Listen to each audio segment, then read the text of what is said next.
Good evening दोस्तों। आज फिर हम अपने करंट अफेयर्स और स्टैटिक जीके के टॉपिक में आप सबका स्वागत करते हैं। आइए, आज हम लोग की स्टैटिक जीके का टॉपिक है सार्क। ठीक है, तो आइए देखते हैं सार्क है क्या। ठीक है, सार्क सार्क की फुल फॉर्म है South Asian Association for Regional Cooperation. ठीक है, सार्क की फुल फॉर्म है South Asian Association for Regional Cooperation. SAARC की यह फुल फॉर्म है।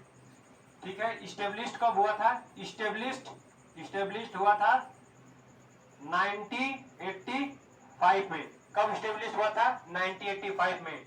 हेडक्वार्टर कहाँ है? हेडक्वार्टर है काठमांडू। कहाँ? नेपाल में। नेपाल की कैपिटल काठमांडू है, वहीं पे इसका हेडक्वार्टर है।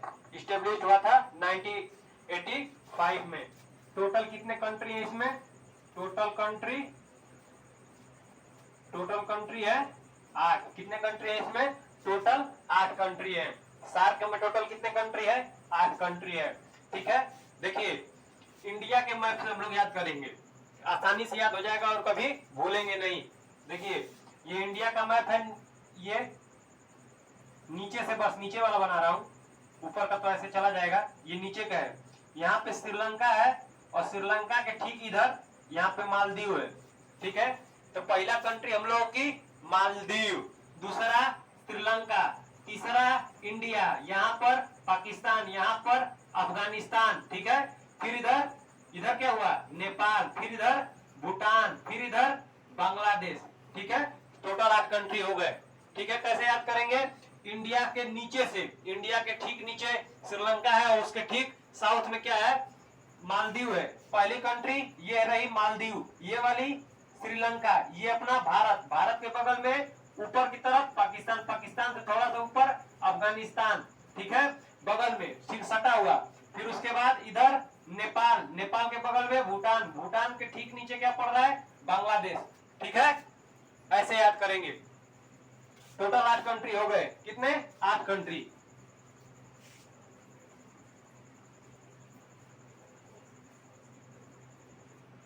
देखिए 8 कंट्री में पहली है मालदीव। मालदीव की कैपिटल माले। मालदीव की कैपिटल माले। दूसरी कौन सी है? श्रीलंका।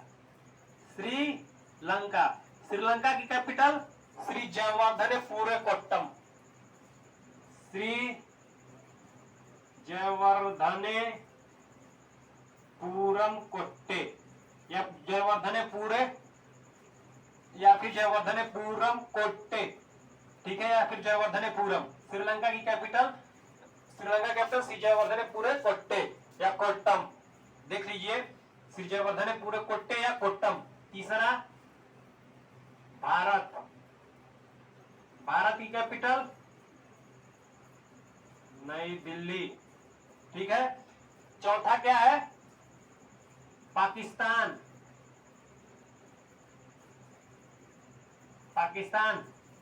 की कैपिटल इस्लामाबाद। ठीक है, पांचवा क्या है?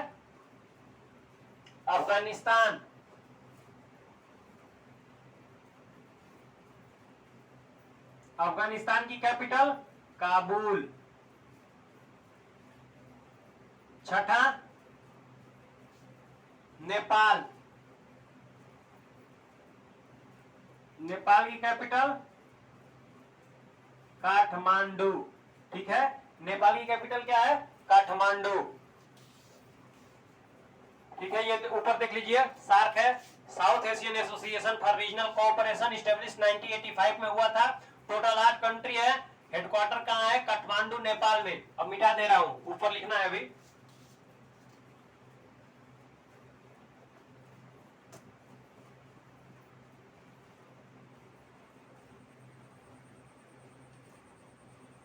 नेपाल हो गया।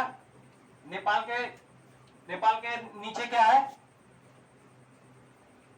बगल में भूटान। भूटान की कैपिटल क्या है, थिम्पू। ठीक है, भूटान को क्या बोला जाता है, द लैंड ऑफ थंडरबोल्ट। ये यूपीएससी पूछता है। ठीक है, द लैंड ऑफ थंडरबोल्ट किसे बोला जाता है, तो भूटान को। भूटान को क्या बोला जाता है, the land of thunder bolt. क्या बोला जाता है, the land of thunder bolt. ठीक है, इसमें भूटान में भारत की परियोजनाएं भी चल रही हैं। कौन कौन सी, दोगाचू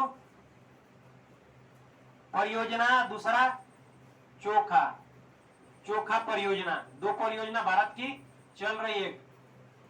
ये इंपॉर्टेंट है, याद रखिए। कौन कौन सी, दोगाची परियोजना और चोखा परियोजना, दोनों कहां चल रही है, या भूटान में चल रही है। ठीक है, आठवां क्या है, बांग्लादेश।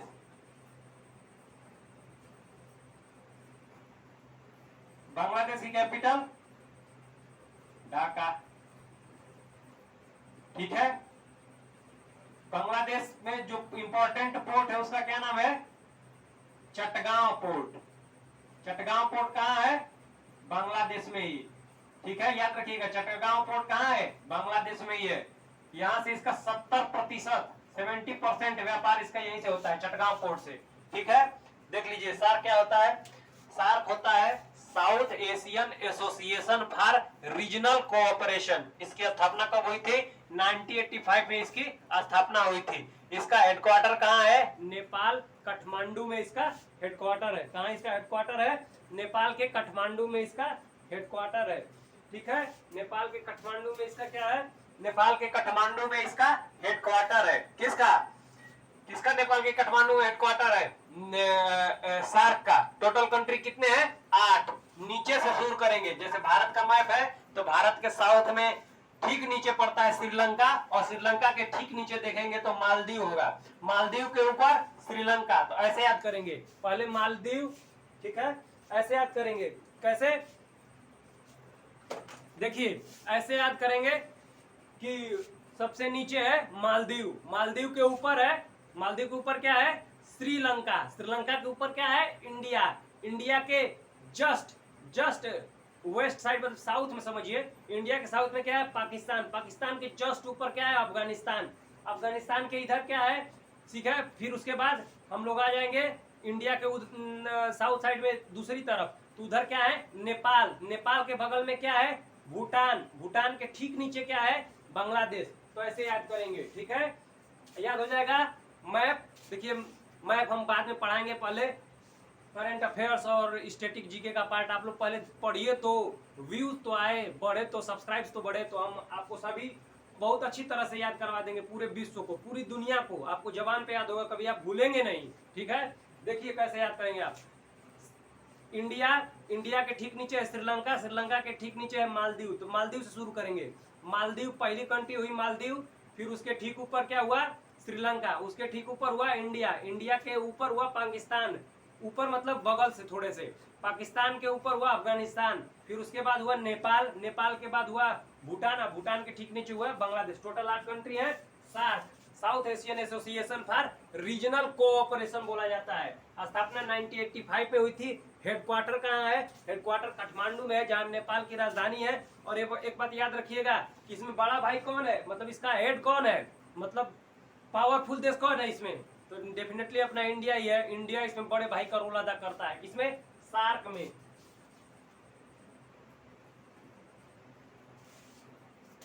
ये रहा हम लोगों का स्टैटिक जीके आज का।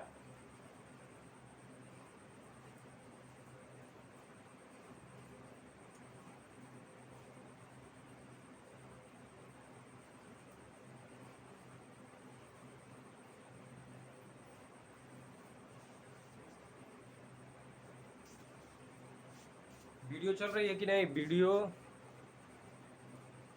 ठीक है, वीडियो चल रही है। आइए करंट अफेयर्स का हम लोग अपना पहला पॉइंट करते हैं। हम लोग पहले न्यूज में है ब्रेकफास्ट स्कीम कहाँ लॉन्च हुई है, ब्रेकफास्ट स्कीम,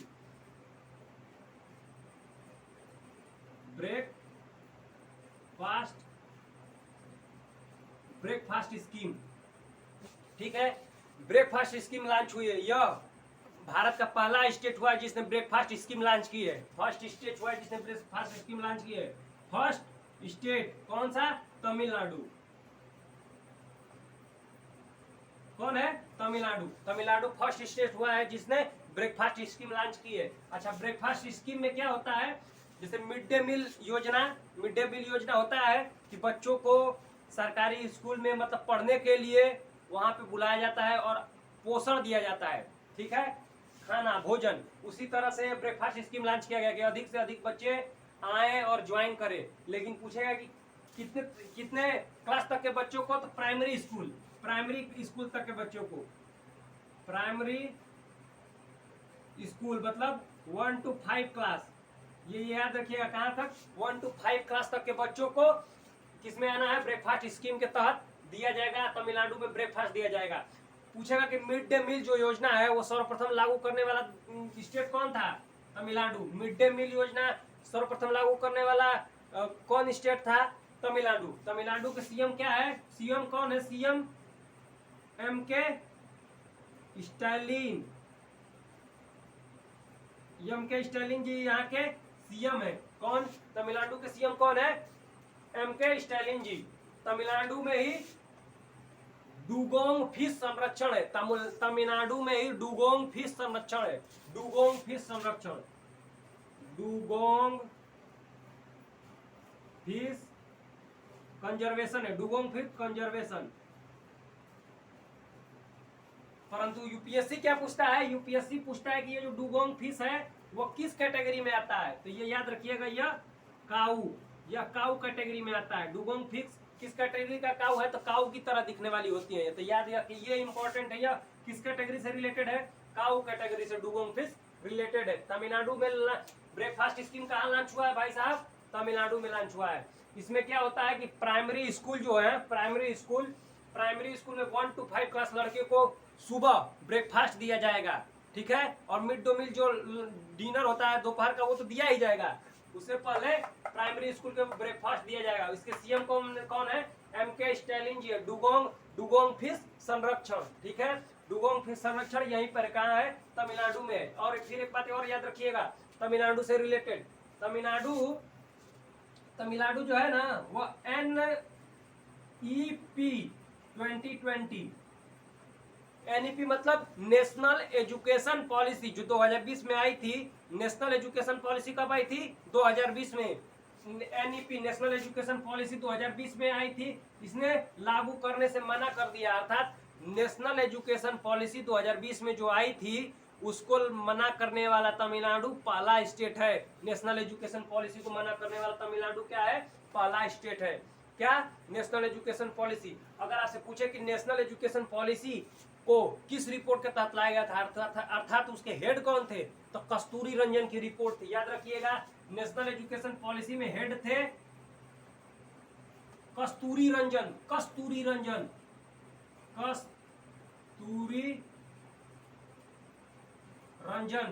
रंजन की रिपोर्ट थी। याद रखिएगा, कस्तूरी रंजन ने इसको हेड किया था। तो पूछेगा कि नेशनल एजुकेशन पॉलिसी 2020, ठीक है, किसकी रिपोर्ट के तहत आई थी? कस्तूरी रंजन की रिपोर्ट की तरह आई थी, के प्रस्तुत करने पे आई थी। फिर आपसे पूछेगा कि नेशनल एजुकेशन जो पॉलिसी है 2020 की, जो नेशनल एजुकेशन पॉलिसी है वह लागू नहीं करने वाला प्रथम स्टेट कौन बना है? तमिलनाडु, ठीक है, याद रखिएगा। फिर पूछेगा कि ब्रेकफास्ट स्कीम लॉन्च करने वाला प्रथम राज्य कौन बना है? तमिलनाडु, ठीक है, तमिलनाडु। अब याद रखिएगा कि तमिलनाडु जो है डुगोंग फिश संरक्षण तमिलनाडु में ही है। सीएम एम.के. स्टालिन जी है। फिर याद रखिएगा कि तमिलनाडु कहाँ है? मन्नार की खाड़ी के पास है। पाक स्टेट वहीं पर ही है, मन्नार की खाड़ी के पास ही यह तमिलनाडु स्थित है, ठीक है। ठीक है, ये रही हम लोग की पहली न्यूज। आइए हम लोग अपनी दूसरी न्यूज पे चलते हैं।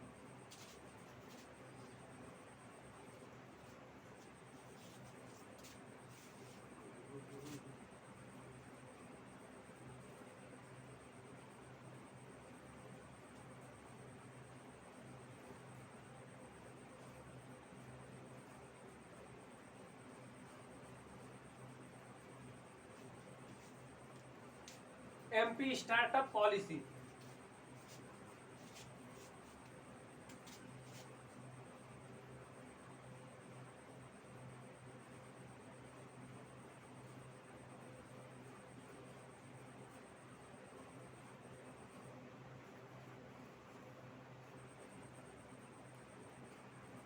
ठीक है, देखिए एमपी में लॉन्च हुआ है एमपी स्टार्टअप पॉलिसी। ठीक है, स्टार्टअप मैंने आपको बताया था क्या होता है। स्टार्टअप बिजनेस में आने के लिए जब आप किसी चीज को छोटे स्तर से शुरू करते हैं, मतलब छोटी कंपनी, तो वो स्टार्टअप होता है। ठीक है, और वही कंपनी बढ़ते बढ़ते बढ़ते बढ़ते बढ़ते बढ़ते बढ़ते जब उसका इनकम $1 बिलियन से अधिक हो जाता है तो वह यूनिकॉर्न बन जाती है। ठीक है, याद रखिएगा। अभी सौवा यूनिकॉर्न कौन बना है? 100th यूनिकॉर्न कौन बना है? ओपन कंपनी है जो 100 यूनिकॉर्न बनी है भारत की, याद रखिएगा। समझ गए? स्टार्टअप बताया था मैं, स्टार्टअप क्या होता है। तो एमपी स्टार्टअप लॉन्च किया गया है। एमपी में क्या लॉन्च किया गया भाई साहब? एमपी में लॉन्च किया गया है एमपी स्टार्टअप पॉलिसी। ठीक है, किसके द्वारा लॉन्च किया गया है? पीएम मोदी जी द्वारा।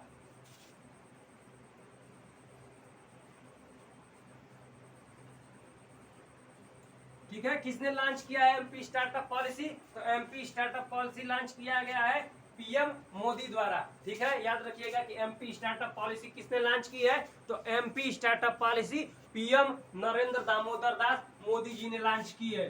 ठीक है, इसका उद्देश्य मैंने बता दिया क्या था। ठीक है, मैंने कल ही पढ़ा था कि स्टार्टअप पॉलिसी दिल्ली में भी लॉन्च की गई है। उसमें बढ़ावा करने के लिए लोन देना है नो इंटरेस्ट पे, बिना ब्याज पर। आज कहाँ लॉन्च हुआ है? ये एमपी में लॉन्च हुआ है। एमपी जो है, एमपी देश का पहला राज्य है जिसने चाइल्ड बजट प्रस्तुत किया। फर्स्ट स्टेट जिसने चाइल्ड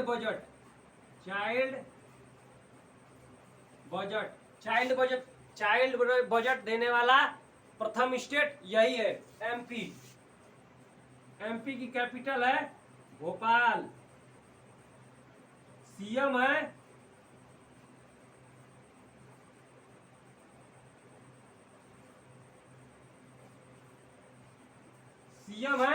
एमपी की कैपिटल है भोपाल। सीएम है शिवराज सिंह चौहान। कौन है सीएम? शिवराज सिंह चौहान। और याद रखिएगा, पूछेगा ड्रोन मेला कहाँ लगा था? तो एमपी में। ड्रोन मेला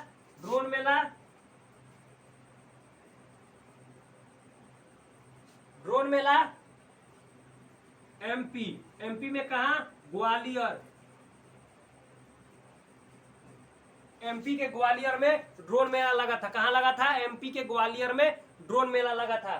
ठीक है, एमपी की कैपिटल है। ठीक है, फिर से रानी हबीबगंज रेलवे स्टेशन का नाम बदल के क्या कर दिया गया है? रानी कमलापति रेलवे स्टेशन कर दिया गया है। ठीक है, हबीबगंज रेलवे स्टेशन का नाम एमपी में हबीबगंज रेलवे स्टेशन है।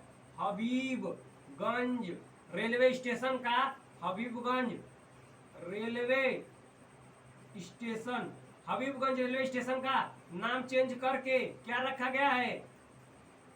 हबीबगंज रेलवे स्टेशन का नाम चेंज करके रखा गया है रानी कमलापति रेलवे स्टेशन। रानी कमलापति रेलवे स्टेशन, जो कि गौड़ जनजाति से बिलोंग करती थी। याद रखिएगा, यह है एमपी को हम लोग क्या बोलते हैं? एमपी को हार्ट ऑफ इंडिया भी बोला जाता है, अर्थात भारत का हृदय। ठीक है, यह है एमपी से रिलेटेड न्यूज में इसलिए थी क्योंकि स्टार्टअप पॉलिसी लॉन्च की गई है। कहाँ? एमपी में। किसने लॉन्च करी है? पीएम मोदी जी ने। ठीक है, एमपी से रिलेटेड करंट अफेयर्स और फैक्ट्स ये है, पहला स्टेट है जिसने चाइल्ड बजट लॉन्च किया है। कैपिटल भोपाल होती है, सीएम शिवराज सिंह चौहान है। प्रथम स्टेट है जिसने ड्रोन मेला लगाया। कहाँ? ग्वालियर में। हबीबगंज रेलवे स्टेशन का नाम बदल करके रानी कमलापति रेलवे स्टेशन कर दिया गया है एमपी का। ठीक है, ये रहा एमपी से रिलेटेड न्यूज। आइए हम लोग दूसरी योजना देखते हैं, लाडली योजना 2.0। क्या है लाडली योजना 2.0?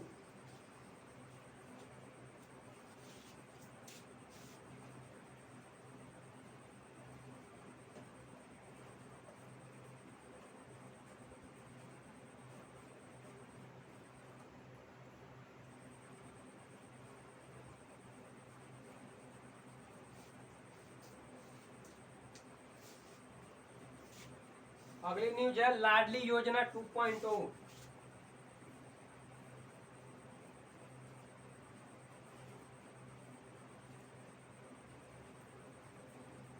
लॉन्च हुआ है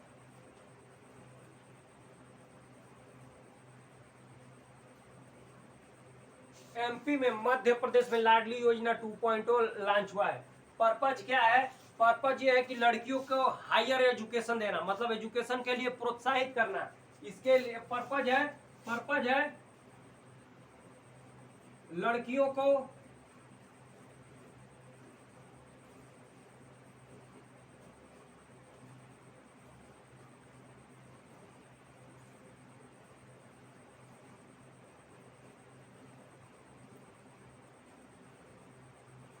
ठीक है, लड़कियों को उच्च शिक्षा के लिए, हायर एजुकेशन को उच्च शिक्षा बोला जाता है, उच्च शिक्षा के लिए प्रोत्साहित करना। इसके लिए एमपी सरकार ने 25,000 रुपए देने का वादा किया। कितने हजार रुपए? 25,000 रुपए। इसके तहत कितना पैसा देगी मनी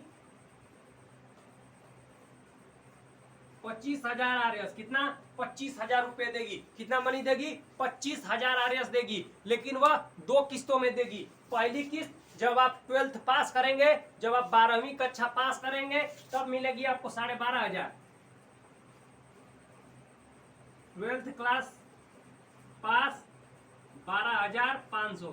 12th क्लास पास करने पर 12,500। फिर जब आप ग्रेजुएशन में एडमिशन लेंगे, हायर शिक्षा हो गई, ग्रेजुएशन में जा रहे हैं आप, जब आप ग्रेजुएशन में एजुकेशन एडमिशन लेंगे और जब आप उसे पास कर जाएंगे तो दूसरी किस्त कब मिलेगी? ग्रेजुएशन पास करने के बाद। तो दूसरी किस्त 12th पास करने के बाद फर्स्ट मिलेगी, दूसरी मिलेगी ग्रेजुएशन कंप्लीट। जब ग्रेजुएशन कंप्लीट हो जाएगा तो 12,500 मिलेगी। किसको? याद रखिएगा, यह लड़कियों के लिए लागू हुआ है। किसके लिए सिर्फ है? यह लड़कियों के लिए। एमपी को अर्थात मध्य प्रदेश को हम लोग घड़ियाल state, leopard state, tiger state बोलते हैं। याद रखिएगा, ये क्वेश्चन पूछता है group D, SSC, CGL, MTS, लेखपाल। क्या पूछता है? एमपी को कौन सा स्टेट बोला जाता है? एमपी को बोला जाता है घड़ियाल state, leopard state, tiger state. ठीक है, MP is also known as घड़ियाल स्टेट, लेपर्ड स्टेट, तीसरा टाइगर स्टेट। ठीक है, इसको घड़ियाल स्टेट, लेपर्ड स्टेट और टाइगर स्टेट कहा जाता है। किसको कहा जाता है? एमपी को। ये रही हमारी तीसरी करंट न्यूज। ठीक है, क्या है? लाडली योजना 2.0 या 0 कहाँ लॉन्च हुई? एमपी में लॉन्च हुई। पर्पज क्या है इसका? इसका पर्पज यह है, क्या है कि महिलाओं को, मतलब जो बच्चियां हैं, उनको हायर एजुकेशन के लिए प्रोत्साहित करना, क्या पढ़े, इसके लिए सरकार ने 25,000 रुपए की राशि देने का वायदा किया है। क्या? अगर आप 12th पास कर लेती हैं 2 किस्तों में देगा। अगर आप 12th पास कर लेती हैं तो आपको 12,500 रुपया मिलेगा 12th पास करने के बाद। उसके बाद आपको ग्रेजुएशन में एडमिशन लेना है। ग्रेजुएशन में एडमिशन लेने के बाद जब आप ग्रेजुएशन पास आउट निकलेंगी तो अगली किस्त 12,500 मिलेगा। टोटल 25,000 रुपया 2 किस्तों में दिया जाएगा। एमपी को क्या बोला जाता है? घड़ियाल स्टेट, लेपर्ड स्टेट और टाइगर स्टेट। ये रहा हम लोगों का तीसरा न्यूज। आइए हम लोग चलते हैं ऑपरेशन दूधी। ऑपरेशन दूधी क्या है? अगली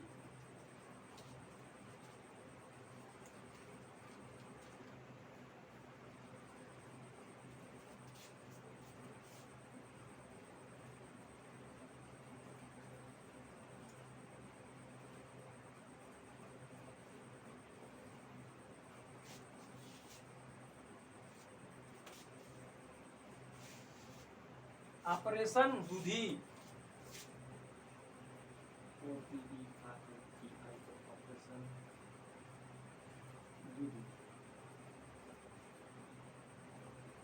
देखिए, ऑपरेशन दूधी क्या है? ऑपरेशन दूधी किसने लॉन्च किया है?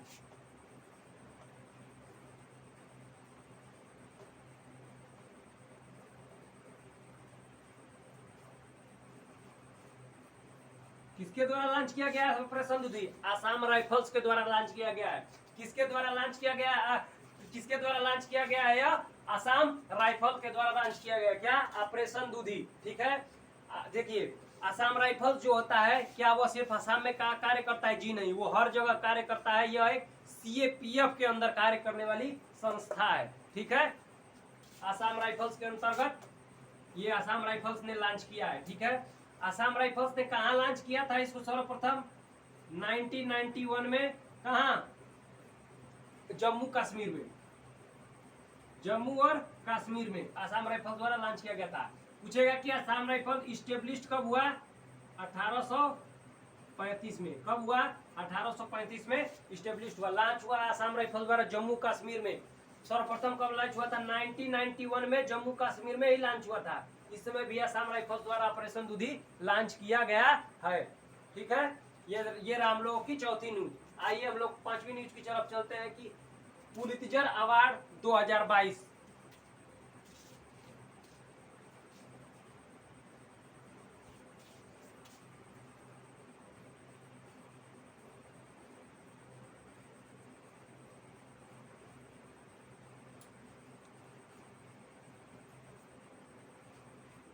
देखिए पुलित्जर अवार्ड 2022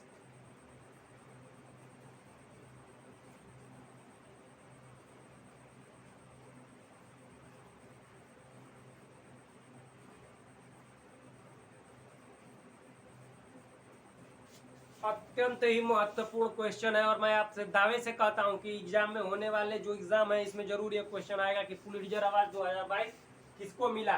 ठीक है, देखिए पुलित्जर अवार्ड 2022 4 लोगों को मिला। ठीक है, कितने लोगों को मिला? 4 लोगों को मिला, परंतु इंपॉर्टेंट सिर्फ एक नाम है। ठीक है, दानिश सिद्दीकी। दानिश सिद्दीकी किसे मिला है?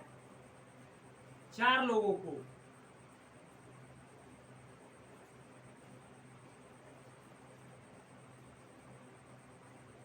किसे मिला है? 4 लोगों को मिला है। लेकिन जो सबसे इंपॉर्टेंट है, ठीक है, वो सबसे इंपॉर्टेंट है जो 4 लोगों में इंपॉर्टेंट है जिसका पूछेगा उसका नाम है दानिश सिद्दीकी।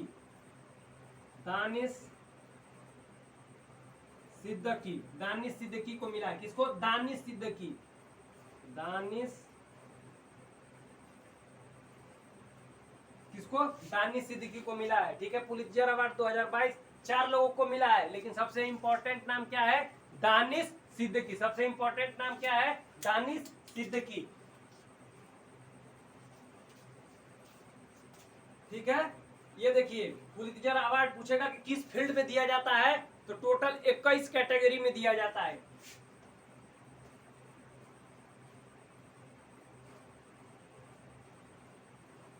टोटल 21 कैटेगरी में दिया जाता है। कितनी कैटेगरी में दिया जाता है? टोटल 21 कैटेगरी में दिया जाता है, जिसमें मैगजीन, जर्नलिज्म, ये किससे संबंधित है? ये लोग जर्नलिज्म से संबंधित है। ठीक है, 21 कैटेगरी में दिया जाता है, जिसमें 20 कैटेगरी में प्राइज मनी दी जाती है। क्या दिया जाता है 20 कैटेगरी में? Prize money. और एक कैटेगरी में क्या दिया जाता है? एक कैटेगरी में शॉर्ट कैटेगरी, मतलब एक कैटेगरी में क्या दिया जाता है? Gold medal. ठीक है, 20 कैटेगरी में प्राइज मनी दिया जाता है, मतलब पैसे प्राइज के रूप में दिया जाता है, और एक कैटेगरी में गोल्ड मेडल दिया जाता है। अगर पूछेगा कि क्या दानिश सिद्दीकी को पुलित्जर अवार्ड यह पहली बार मिला है, तो नहीं, सर्वप्रथम इन्हें 2018 में मिला था। कब? 2018 में। दानिश सिद्दीकी को इस सर्वप्रथम कब मिला था? 2018 में मिला था। 2018 में क्यों मिला था? जो रोहिंग्या मुसलमानों की समस्या को उजागर करने के लिए, रोहिंग्या मुसलमानों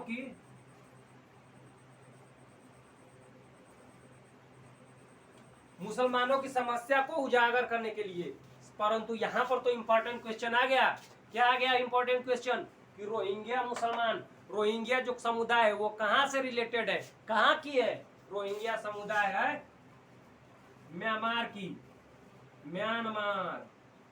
कहाँ की है? म्यांमार की है। कहाँ की है? म्यांमार की है।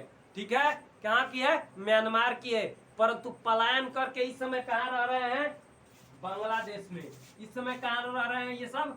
बांग्लादेश। बांग्लादेश में कहाँ पर? भाषाचार आइसलैंड पर। कहाँ? भाषाचार आइसलैंड पर। बांग्लादेश में कहाँ रह रहे हैं इस समय रोहिंग्या मुसलमान? भाषा 4 आइसलैंड पर। कहा? भाषा 4 आइसलैंड पर, लिख लीजिएगा इसको। ठीक है, रोहिंग्या मुसलमानों के लिए मिला है। परंतु अब आप पूछेंगे कि दैनिक सिद्दीकी को 2022 में क्यों मिला? देखिए 2022 में जब अफगानिस्तान वर्सेस तालिबान युद्ध चल रहा था, ठीक है, तो उसमें यह न्यूज रिपोर्टर के रूप में, जर्नलिज्म है तो वहां पे थे, तो उनका हमला हुआ और ये मृत्यु को प्राप्त हो गए, अर्थात कहानी खत्म, चले गए हैं ये। तो उन्होंने बहुत ही जर्नलिज्म में बहुत ही बेहतरीन काम किया है। उस भी परिस्थिति में जाकर इन्होंने लोगों तक न्यूज पहुंचाई, वहां की समस्याओं को उजागर किया।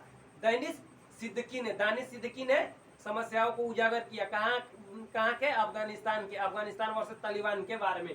ठीक है, जिसके कारण इनको इस बार दिया गया है, किसको? दानिश सिद्दीकी को।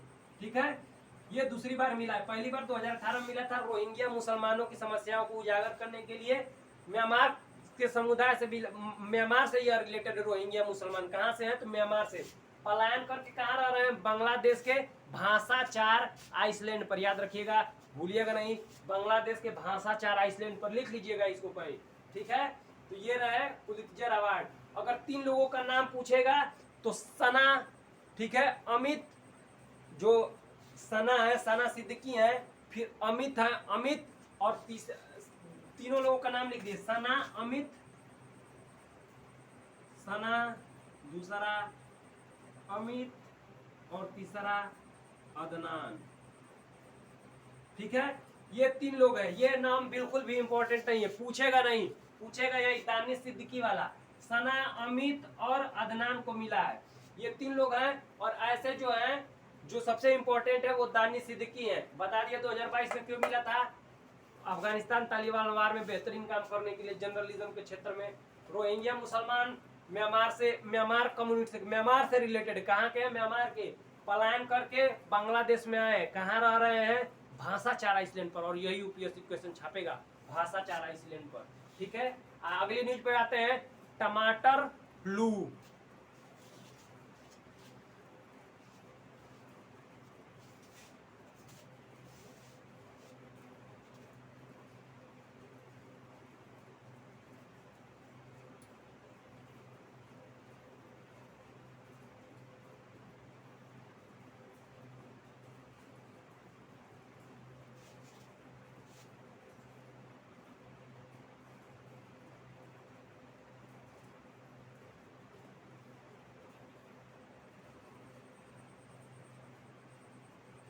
ठीक है, ये देखिए टमाटर फ्लू हाल ही में, ऐसे पूछेगा क्वेश्चन कि हाल ही में चर्चा में रहा टमाटर फ्लू का भारत में प्रथम केस कहाँ मिला है? तो फर्स्ट केस मिला है, first case Kerala. First case कहाँ मिला है? केरल। अच्छा, इसे टमाटर फ्लू क्यों कहते हैं? जैसे हमने कल मंकी पॉक्स पढ़ा था ना, बिल्कुल वैसा ही है। शरीर पे दाने दाने हो जाते हैं, बड़े बड़े दाने, इतने बड़े बड़े दाने हो जा रहे हैं शरीर पर टमाटर फ्लू के कारण, परंतु वह लाल हो रहे हैं, इसी के कारण इसका नाम क्या है? टमाटर फ्लू है। क्या है? टमाटर फ्लू। चूंकि फोड़े जो होते हैं वो बड़े बड़े और लाल हो जा रहे हैं, इसीलिए यह टमाटर फ्लू रखा गया है। अच्छा, पूछेगा कि यह रोग कितने साल तक के बच्चों को हो रहा है? तो 1 से 5 साल तक के जो बच्चे हैं ना, 5 साल से छोटी उम्र के बच्चों को यह रोग हो रहा है। 5 साल से छोटी उम्र के बच्चों को यह टमाटर फ्लू रोग हो रहा है।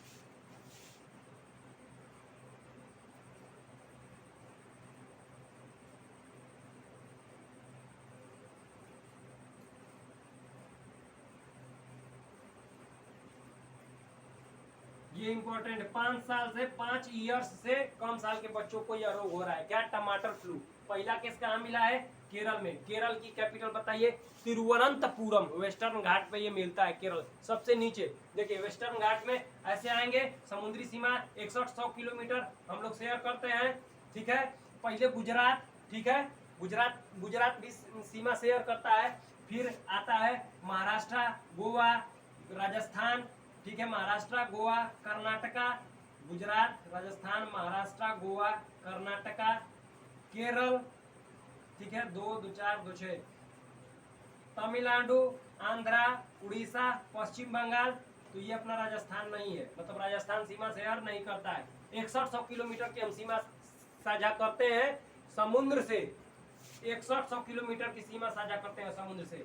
पहला गुजरात, फिर महाराष्ट्र, फिर गोवा, कर्नाटका, फिर गोवा, फिर केरला, फिर तमिलनाडु, फिर आंध्र प्रदेश, फिर उड़ीसा और फिर पश्चिम बंगाल। 1 2 3 4 5 6 7 8 9, 9 राज्य हैं, 9 राज्य हैं, 9 स्टेट हैं जो समुद्री सीमा शेयर करते हैं 6100 किलोमीटर की। याद रखिएगा, ये भी इंपॉर्टेंट है। पूछता है कितने हमारे भारत के राज्य हैं जो समुद्री सीमा से लगे हुए हैं, तो टोटल 9। कितने? 9। सबसे बड़ी सीमा गुज्जू, गुजरात, सबसे बड़ी गुज्जू गुजरात की, याद रखिएगा। ठीक है, ये हो गया टमाटर फ्लू और उससे रिलेटेड फैक्ट्स। केरल की कैपिटल तिरुवनंतपुरम, याद रखिएगा। गुजरात, महाराष्ट्र, कर्नाटका, गोवा, केरल, फिर तमिलनाडु, फिर आंध्र प्रदेश, फिर उड़ीसा, फिर पश्चिम बंगाल। ये 9 स्टेट हैं जो जो 6100 किलोमीटर की सीमा साझा करते हैं। कितने? 6100 किलोमीटर की सीमा साझा करते हैं। ये 9 स्टेट है, ये भी याद रखिएगा। आइए हम लोग चलते हैं मार्तंड सूर्य मंदिर, अभी हाल ही में विवाद में है, उसके बारे में समझते हैं कि मार्तंड सूर्य मंदिर है क्या।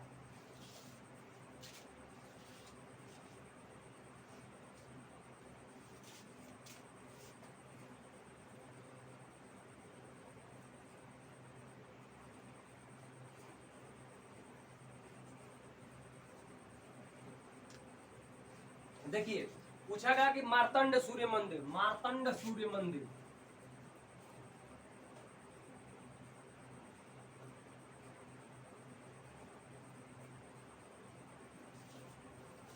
देखिए, ये पूछेगा कि मार्तंड सूर्य मंदिर हो, देखिए ऐसे मार्तंड सूर्य मंदिर हाल ही में विवाद में रहा। कारण क्या है कि जो वहां के जम्मू कश्मीर में, पहले पूछेगा कि मार्तंड सूर्य मंदिर कहाँ है, जम्मू कश्मीर में, याद रखिएगा, जम्मू और कश्मीर में मार्तंड सूर्य मंदिर में। वहाँ के जो उपराज्यपाल है मनोज सिन्हा जी गए और वहाँ पे पूजा कर लिए, जिसके कारण विवाद छिड़ गया। क्योंकि यह आर्कोलॉजिकल सर्वे ऑफ इंडिया के जो होता है ना कि इंटेंजिबल मतलब हेरिटेज साइट में शामिल है। मतलब कि उसमें यह होता है कि जो विरासत है आप उसे वहाँ पे नहीं जा सकते, क्यों? नुकसान के लिए, ऐतिहासिक चीजों को नुकसान न पहुंचाया जाए। परंतु इससे हम लोग का कोई लेना देना नहीं है राजनीतिक से। जम्मू कश्मीर में है मार्तंड सूर्य मंदिर। ठीक है, आइए पहले समझते हैं कि मार्तंड सूर्य मंदिर आखिर है क्या। देखिए, मार्तंड सूर्य मंदिर की निर्माण 8वीं शताब्दी में करी हुई। कब? 8वीं शताब्दी में। 8वीं शताब्दी में किसके द्वारा करी गई? देखिए, सर्वप्रथम इसका निर्माण किसने किया था? अगर पूछेगा कि मार्तंड सूर्य मंदिर का सर्वप्रथम किसने निर्माण किया था, याद रखिएगा, सर्वप्रथम निर्माण,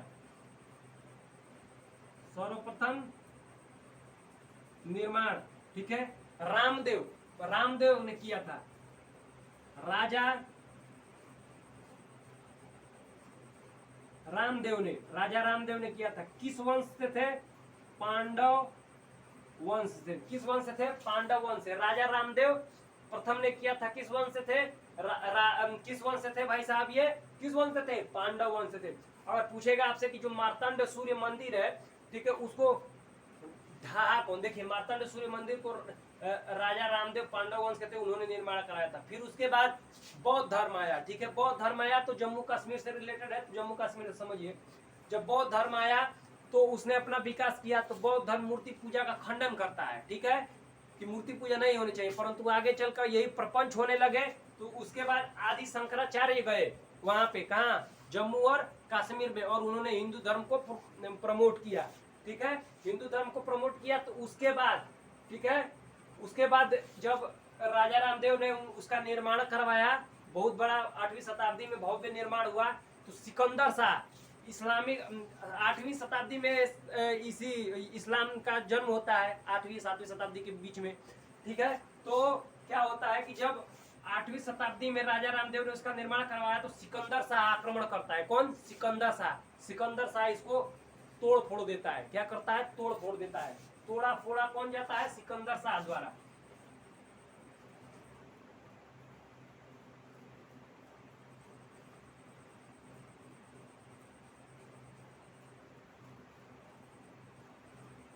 कौन तोड़ता है? सिकंदर शाह द्वारा, ठीक है। इसको कौन तोड़ता है? सिकंदर शाह द्वारा। मार्तंड सूर्य मंदिर जो है जम्मू कश्मीर में 8वीं शताब्दी में जो होता है ना, यह निर्माण कराया गया था इसका। किसके द्वारा? राजा रामदेव। किस वंश के थे? पांडव वंश के थे। सिकंदर शाह द्वारा इसको तोड़ा गया था। मुस्लिम अंकरंता था, ठीक है, ठीक है। फिर उसको फिर दोबारा बनवाया गया। मार्तंड सूर्य मंदिर को दोबारा बनवाया गया। किसने बनाया था मार्तंड सूर्य मंदिर को दोबारा? ललितादित्य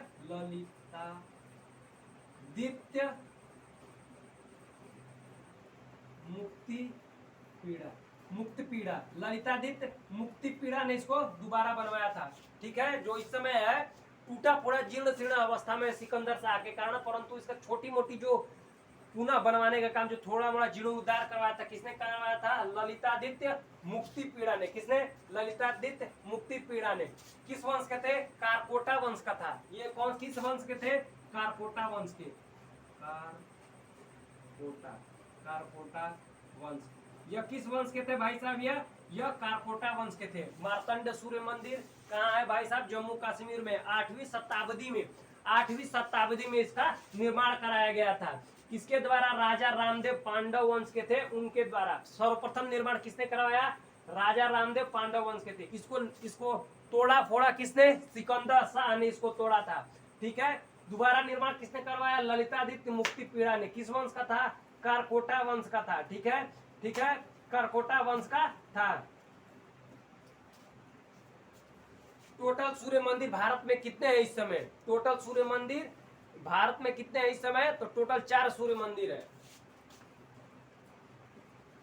टोटल 4 सन टेम्पल है। पहला यही अपना मार्तंड सूर्य मंदिर।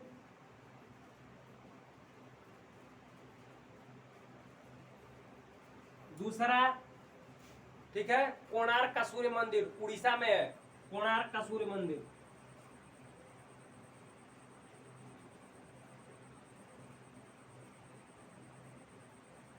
ठीक है। तीसरा, मोढेरा सूर्य मंदिर। मोटेरा नहीं है, मोढेरा का सूर्य मंदिर। मोढेरा का सूर्य मंदिर यह कहाँ है? गुजरात में, ठीक है। और चौथा है हम लोगों का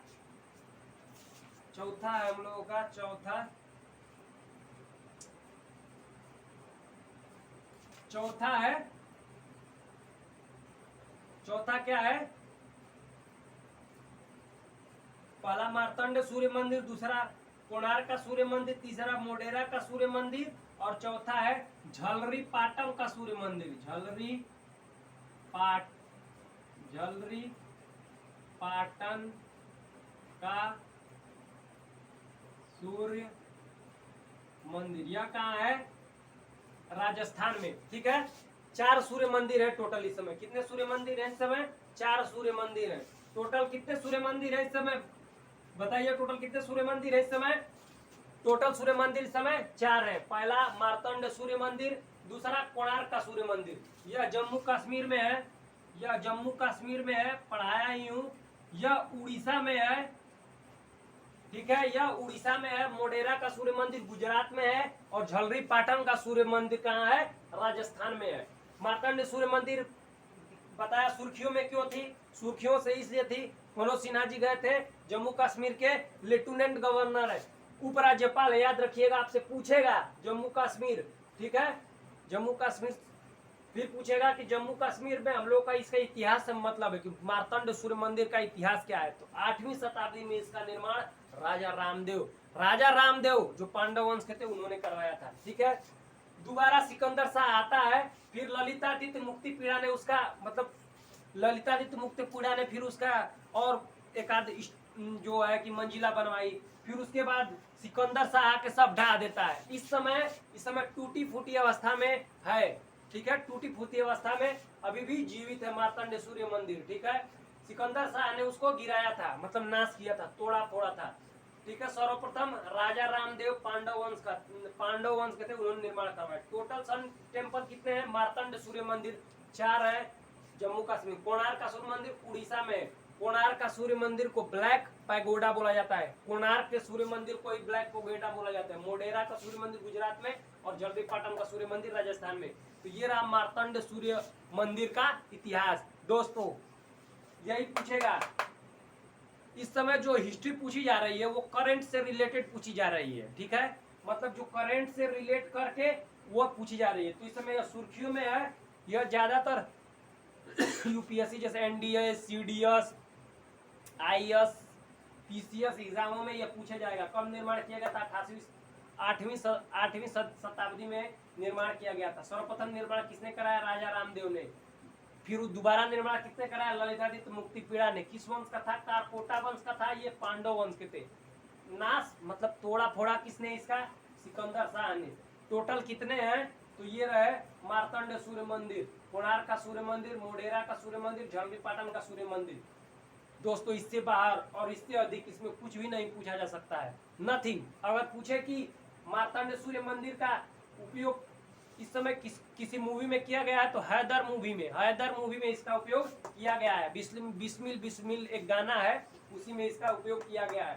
मार्तंड सूर्य मंदिर के विरासत स्थल का, वहां के जगह का, कहाँ इसमें याद रखिएगा, ठीक है। बिस्मिल बिस्मिल जो सॉन्ग है जिसमें वो टेम्पल दिखाया गया है वो यह मार्तंड सूर्य मंदिर ही है, याद रखिएगा दोस्तों।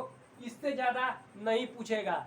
हमने कई जगह से इस ज्ञान को इकट्ठा किया, फिर आप लोगों के लिए मेहनत करी और उसके बाद जो उसका निचोड़ था वो हमने आप लोगों को लिख दिया। और इससे ज्यादा कुछ भी नहीं पूछेगा मार्तंड के सूर्य मंदिर से। तो दोस्तों वीडियो को लाइक करें, दोस्तों ज्यादा से ज्यादा शेयर करें। आइए हम लोग अपने अगले न्यूज पर चलते हैं। रविंद्रनाथ टैगोर जयंती।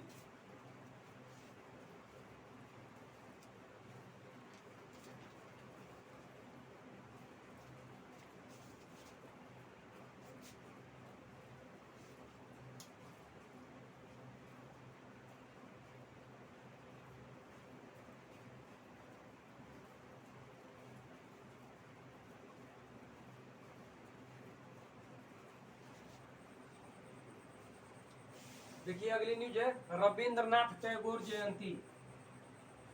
रविंद्रनाथ टैगोर कब मनाई जाती है?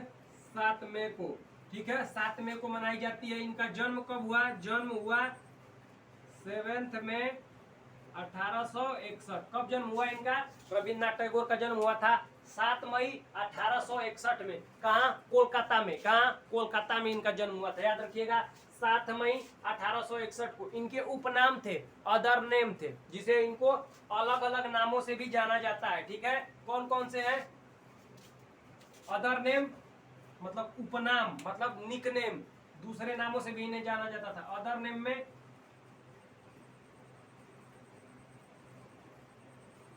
गुरुदेव, ठीक है, कबीर गुरु, ठीक है। देखिए रविन्द्रनाथ टैगोर के कब जयंती मनाई गई? 7 मई को, ठीक है। प्रधानमंत्री नरेंद्र मोदी ने इनको माल्यार्पण किया। जन्म कब हुआ? 7 मई 1861 ईस्वी को। अदर नेम है इनका, ठीक है। इसका अदर नेम क्या है? इनका अदर नेम है गुरुदेव कबीर गुरु, ठीक है। और एक है विश्वा काबी, विश्वा, ठीक है। कौन है? विश्वा काबी है, विश्वा काबी,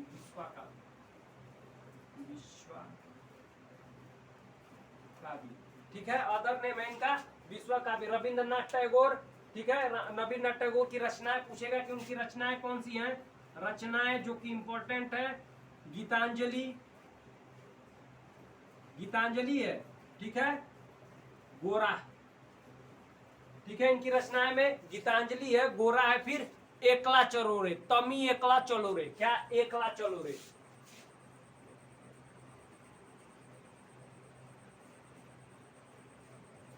ठीक है। रचनाएं इनकी कौन कौन सी है? गीतांजलि है भाई साहब, ठीक है, गीतांजलि है, ठीक है। गीतांजलि है, गोरा है और एकला चलो रे। गीतांजलि के लिए 1913 ईस्वी में, ठीक है, गीतांजलि के लिए 1913 ईस्वी में इन्हें नोबेल प्राइज मिला। क्या मिला? नोबेल प्राइज मिला। ये देखिए एक बार 1913 ईस्वी में रविन्द्रनाथ टैगोर का जन्म 7 मई 1861 देखो 7 मई 1861 ईस्वी को हुआ था। रविन्द्रनाथ टैगोर जयंती कब मनाई जाती है भाई साहब? यह मनाई जाती है 7 मई को। रचना गीतांजलि, गोला और एकरा चलो रे। 1913 ईस्वी में नोबेल प्राइज मिला। किसके लिए? गीतांजलि के लिए। याद रखिएगा, गीतांजलि के लिए इन्हें नोबेल प्राइज मिला। अदर नेम, इनका अदर नेम है गुरुदेव। ठीक है, गुरुदेव, कबीर गुरु और विश्वकवि। रविन्द्रनाथ टैगोर ने जनगण मनगढ़ लिखा था, जो 1911 ईस्वी में कोलकाता अधिवेशन, कांग्रेस के कोलकाता अधिवेशन में गाया गया। याद रखिएगा सर को 1911 ईस्वी में रविन्द्रनाथ टैगोर द्वारा रचित जनगण मन सर्वप्रथम 1911 ईस्वी में कांग्रेस के, सर्वप्रथम 1911 ईस्वी में कांग्रेस के कलकत्ता अधिवेशन में गाया गया। कौन? कांग्रेस के 1911 ईस्वी में कांग्रेस के कलकत्ता अधिवेशन में गाया गया। कब गाया गया भाई साहब? यह गाया गया जनगण मनगढ़ 1911 ईस्वी में कांग्रेस के कलकत्ता अधिवेशन में इसको गाया गया। जन्म हुआ था 7 मई 1800। चलिए अब हमारे साथ बोलिए रविन्द्रनाथ टैगोर का। देखिए बोलिए, दिख रहा है? बताइए रविन्द्रनाथ टैगोर जन्म कब हुआ था? 7 मई 1861 ईस्वी को। रचना गीतांजलि, गोरा और एकला चलो रे, जो कि इंपॉर्टेंट है। एकला चलो रे और गीतांजलि। गीतांजलि के लिए इन्हें 1913 ईस्वी में, कब? 1913 ईस्वी में क्या मिला? क्या मिला इन्हें? नोबेल प्राइज में। एशिया में प्राप्त करने वाले प्रथम व्यक्ति थे। जनगण मनगढ़ 1911 ईस्वी में कांग्रेस के कलकत्ता अधिवेशन में गाया गया। 1911 ईस्वी में सर्वप्रथम, याद रखिएगा, कांग्रेस के कलकत्ता अधिवेशन 1911 ईस्वी में जनगण मनगढ़ गाया गया। यह पूछता है क्वेश्चन। ठीक है, अदर नेम है गुरुदेव, कबीर गुरु और विश्वकवि। रविन्द्रनाथ टैगोर ने महात्मा गांधी को महात्मा की उपाधि दी थी। ये भी याद रखिएगा, रविन्द्रनाथ टैगोर ने महात्मा गांधी को महात्मा की उपाधि दी थी। गांधी जी को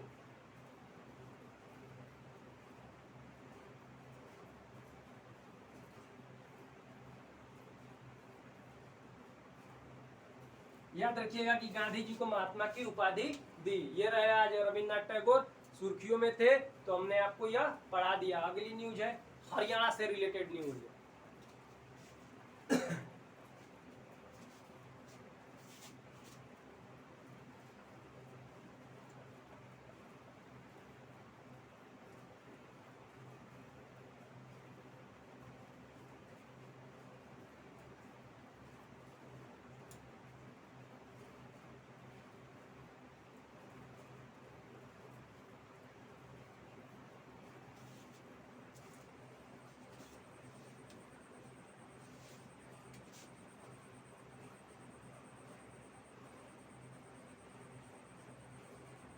हरियाणा की कैपिटल क्या है? याद रखिएगा, हरियाणा की कैपिटल चंडीगढ़ है।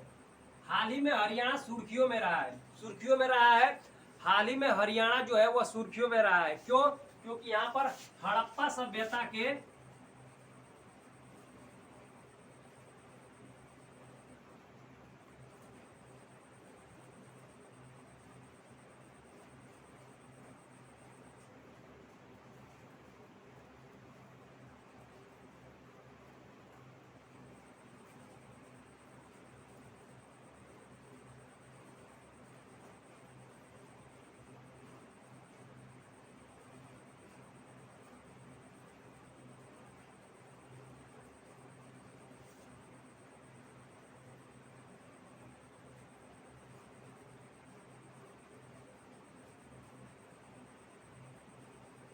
देखिए हरियाणा में हड़प्पा सभ्यता के कुछ अवशेष मिले हैं। यह 2022 की न्यूज है। 2022 की न्यूज है। 2022 में मिले हैं हड़प्पा सभ्यता के अवशेष मिले हैं, जैसे गहने, सोने, कंकाल, ग्रेवयार्ड, कई तल्ला मकान और ड्रेनेज सिस्टम मिला है। मतलब कि निकासी, नक्काशी। ठीक है, नक्काशी। ठीक है, नक्काशी मिला है। कहाँ मिला है? हरियाणा में। हरियाणा में पूछेगा कहाँ मिला है ये सब, ये पूछेगा कि हरियाणा में ये सब कहाँ मिला है, तो हरियाणा के राखीगढ़ी में, हरियाणा के राखीगढ़ी, हरियाणा के राखीगढ़ी में ये सब मिला है। ये सब याद रखिएगा, हरियाणा के राखीगढ़ी में, ये हरियाणा में मिला। अगर पूछेगा कि हरियाणा में कहाँ, तो राखीगढ़ी। और पूछेगा कि हरियाणा राखीगढ़ी हरियाणा में कहाँ स्थित है, तो हिसार डिस्ट्रिक्ट में पड़ने वाला एक गांव है, हिसार। ठीक है, राखीगढ़ी हरियाणा के हिसार डिस्ट्रिक्ट में पड़ने वाला एक गांव है। अब देखिए अब कैसे क्वेश्चन पूछेगा, अब एग्जामिनर पर डिपेंड है। जैसे एसएससी में पूछेगा कहाँ मिला है ये सब अवशेष, अभी न, हरियाणा न्यूज में रहा, ठीक है, वहां पर किस सभ्यता के अवशेष मिले हैं, आप मार देंगे हड़प्पा सभ्यता के अवशेष मिले हैं। ठीक है, क्या क्या मिले हैं? गहने, सोने, कंकाल, ग्रेवयार्ड, कई तल्ला मकान और सुराही, मतलब सुराही मिला है। फिर उसके बाद बर्तन मिले हैं कच्चे, फिर चौकी बेलन मिले हैं, परंतु इंपॉर्टेंट यही है, गहने, सोने, कंकाल, ग्रेवयार्ड, कई तल्ला मकान, नक्काशी मिला है। और हड़प्पा सभ्यता जो है, अब आपसे आप लोग को निश्चित ही दिमाग में आएगा कि राखीगढ़ी, राखीगढ़ी में ये सब मिला है। हरियाणा के राखीगढ़ी के हिसार डिस्ट्रिक्ट में ये सारा चीजें मिले, ये सब मिली है। ठीक है, हरियाणा। अब पूछेगा आपको, आपके दिमाग में क्वेश्चन आना चाहिए कि हड़प्पा सभ्यता है क्या। चूंकि हड़प्पा सभ्यता है तो मैं बता देता हूँ, हड़प्पा सभ्यता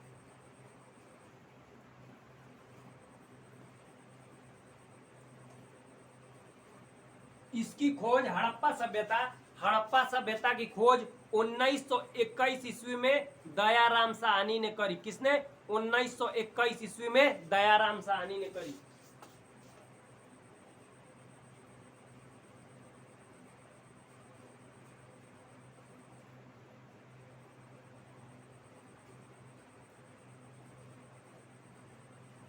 हड़प्पा की सभ्यता की खोज 1921 ईस्वी में दयाराम साहनी ने करी। फिर पूछेगा कि जो हड़प्पा की सभ्यता थी वो पितृसत्तात्मक थी या मातृसत्तात्मक थी, अर्थात किसका बोलबाला ज्यादा था, पिता का महत्व ज्यादा था या माता का, तो मातृसत्तात्मक थी। क्या है? मातृसत्तात्मक थी।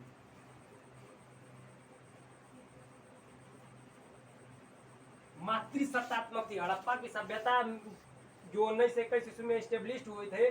1921 ईस्वी में खोजा गया, इसको दयाराम साहनी ने करी, मातृसत्तात्मक थी। और पूछेगा कि क्या हड़प्पा सभ्यता के लोगों को अस्त्र शस्त्र का ज्ञान था? नहीं, इन्हें अस्त्र शस्त्र का ज्ञान नहीं था। ठीक है, याद रखिएगा, हड़प्पा की सभ्यता 1921 ईस्वी में दयाराम साहनी ने खोज करी थी, मातृसत्तात्मक है। ठीक है, मातृसत्तात्मक है, याद रखिएगा, यह हड़प्पा के सभ्यता है। ठीक है, और पूछेगा कि ये जो हड़प्पा सभ्यता के अवशेष मिले हैं, तो भाई कोई तो खोज रहा होगा, कोई तो सर्च कर रहा होगा। तो जी हाँ, कौन सर्च कर रहा था? राखीगढ़ी में, जो हरियाणा के राखीगढ़ी के हिसार डिस्ट्रिक्ट में गहने, सोने, कंकाल, ग्रेवयार्ड, कई तल्ला मकान और नक्काशी मिली है, तो कोई तो सर्च कर रहा होगा ना। तो जी हाँ, आर्कोलॉजिकल सर्वे ऑफ इंडिया इस पे काम कर रहा था। कौन कौन सर्च कर रहा था? Archaeological survey of India, archaeological survey of India इस पर सर्च कर रहा था। ठीक है, अगर आपसे पूछे कि आर्कियोलॉजिकल सर्वे ऑफ इंडिया के इस्टेब्लिशमेंट किसने की, या फाउंडर कौन है, या father of archaeological survey of India,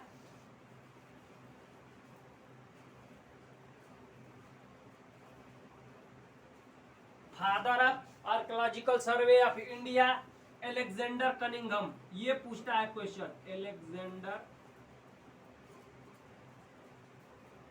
Cunningham. ठीक है, ये क्वेश्चन पूछता है, एलेक्जेंडर कनिंघम, फादर और फाउंडर कौन है? Alexander Cunningham. ठीक है, हरियाणा इस समय न्यूज में था, क्योंकि हरियाणा के राखीगढ़ी जो कि हिसार डिस्ट्रिक्ट में स्थित है, वहां पर हड़प्पा सभ्यता के हमें अवशेष प्राप्त हुए हैं, जिसमें कंकाल मिला है, ग्रेवयार्ड मिला है, गहने मिले हैं, बर्तने मिले हैं, सुराहियां मिली है, कई तल्ला मकान मिला है, नक्काशी मिला है, ड्रेनेज सिस्टम जिसे बोला जाता है मिला है, हड़प्पा सभ्यता ठीक है।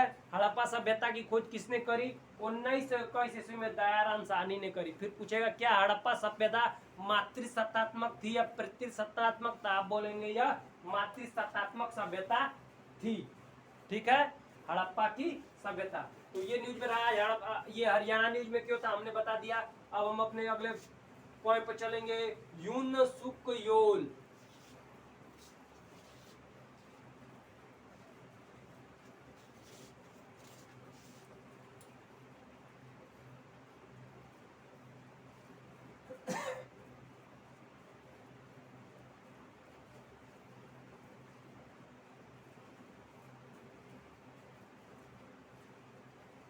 देखिए, अगर आपको हरियाणा से रिलेटेड फैक्ट्स जो मैंने बहुत अपने पिछली वीडियो में बताए हैं, लेकिन अब फिर से बता दे रहा हूँ।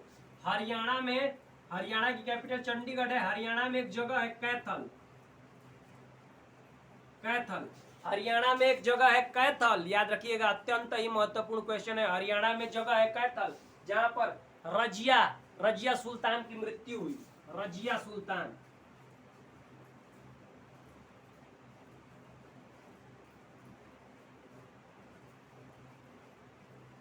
पूछता है कि रजिया सुल्तान की कहाँ मृत्यु हुई? कैथल। कैथल कहाँ है? हरियाणा में। रजिया सुल्तान कौन थी?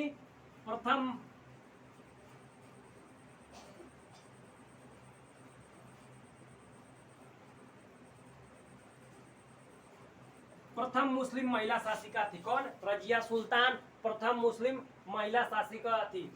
और हरियाणा में एक जगह पड़ता है पानीपत। ठीक है, हरियाणा में एक जगह पड़ता है पानीपत। पानीपत से रिलेटेड फैक्ट्स क्या है? बैटल ऑफ पानीपत प्रथम कब हुआ था? 1526 ईस्वी में हुआ था। कब? 1526 ईस्वी में, बाबर और इब्राहिम लोदी के बीच।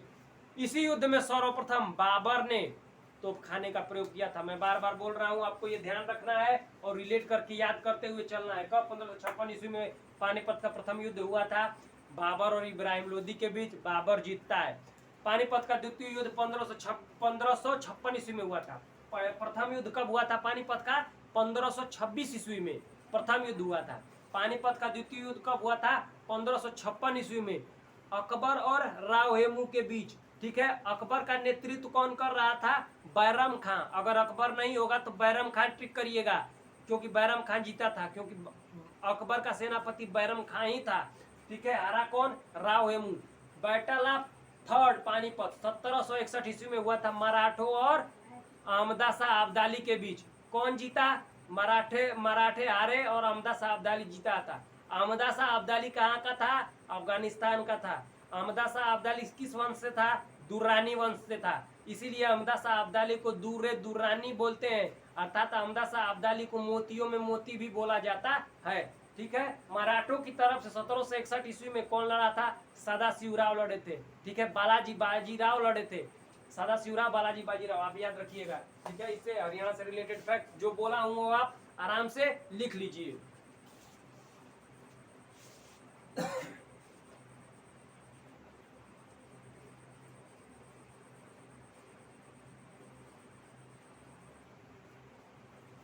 अगली न्यूज है यून सुक योल।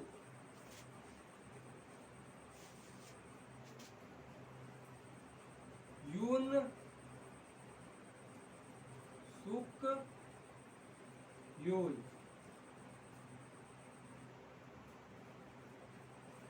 ये पूछेगा कि यून सुक योल कौन है। ठीक है, यह साउथ अफ्रीका के साउथ कोरिया के नए प्रेसिडेंट है।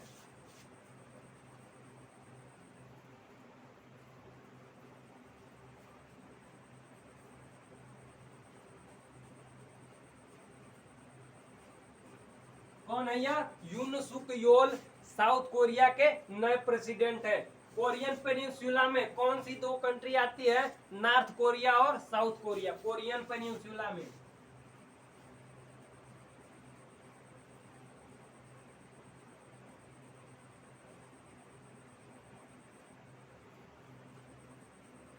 नॉर्थ कोरिया और साउथ कोरिया, कोरियन पेनिनसुला में आता है। अब पूछेगा कि साउथ कोरिया की कैपिटल क्या है? साउथ कोरिया की कैपिटल, इसकी कैपिटल कैपिटल है सियोल। कैपिटल क्या है? साउथ कोरिया की कैपिटल क्या है? सियोल। ठीक है। प्रेसिडेंट कौन बने हैं? यून सुक योल। यून सुक योल, ये इंपॉर्टेंट है। ठीक है। पूछेगा कि नॉर्थ कोरिया और साउथ कोरिया के बीच की लाइन को, जो लाइन डिवाइड करती है, उसको क्या बोलते हैं? 38 degree parallel line, 38 degree north parallel line. ठीक है। बोलते हैं नॉर्थ कोरिया और साउथ कोरिया को डिवाइड करने वाली लाइन को बोलते हैं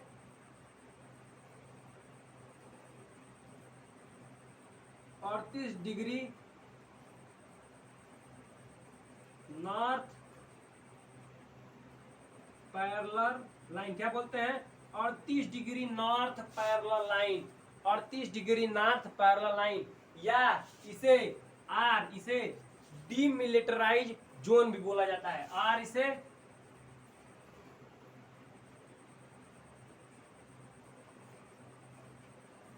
इसे डीमिलिटराइज जोन भी कहते हैं। ये इस बार के क्वेश्चन में पूछा था कि नॉर्थ कोरिया और साउथ कोरिया को डिवाइड करने वाली लाइन को, या उनके बीच में जो लाइन, उसे क्या बोलते हैं?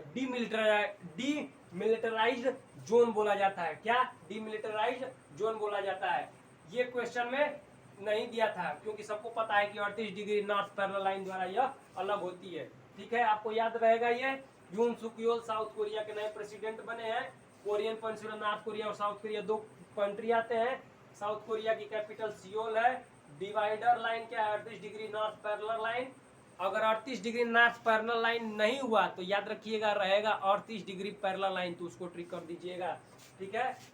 इसे डीमिलिटराइज्ड जोन भी कहा जाता है। अगली news, Madrid open tennis tournament 2022 किसने जीता है?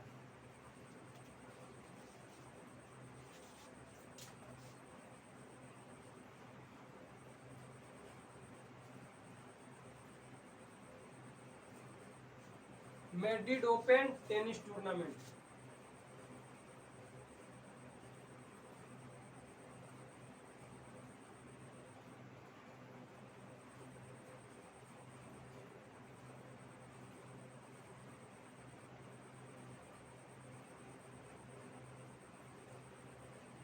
किसने जीता है? Winner Carlos Alcaraz. कौन है? Carlos Alcaraz.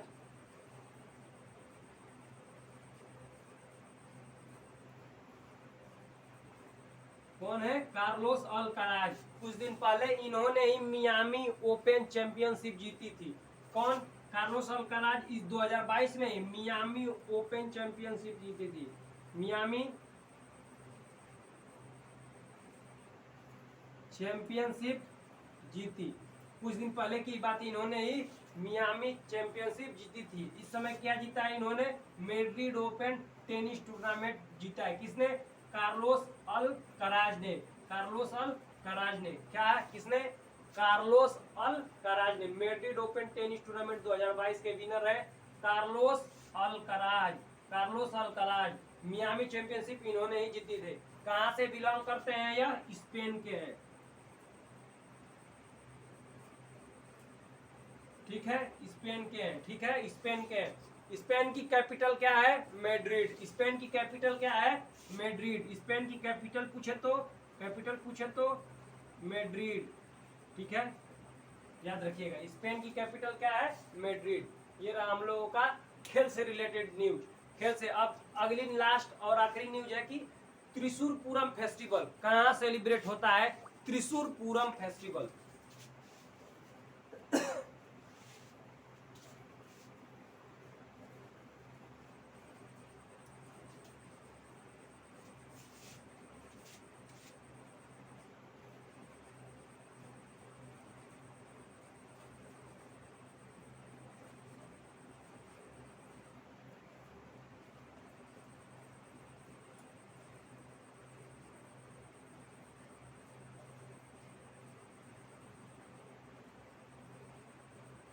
कहाँ सेलिब्रेट होता है? यह केरल में सेलिब्रेट होता है। त्रिशूर पूरम फेस्टिवल सेलिब्रेट कहाँ होता है? केरल में। कहाँ होता है सेलिब्रेट त्रिशूर पूरम फेस्टिवल? केरल में सेलिब्रेट होता है और केरल में इसे सभी उत्सवों की माँ बोला जाता है। क्या बोला जाता है? केरल में त्रिशूर पूरम फेस्टिवल को केरल में उत्सवों की माँ बोलते हैं, उत्सवों की माँ।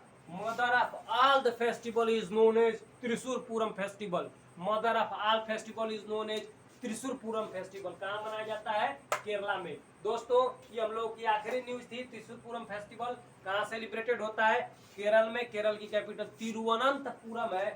केरल की कैपिटल तिरुवनंतपुरम है। इसे मदर ऑफ ऑल फेस्टिवल बोला जाता है केरला में। दोस्तों ये हम लोगों की आज की करंट अफेयर्स की न्यूज रही। दोस्तों हमें अगर आपको यह वीडियो पसंद आई हो तो लाइक करें, सब्सक्राइब करें और जो ज्यादा से ज्यादा शेयर करें दोस्तों, एकदम दबा के शेयर कर दो। थैंक यू दोस्तों।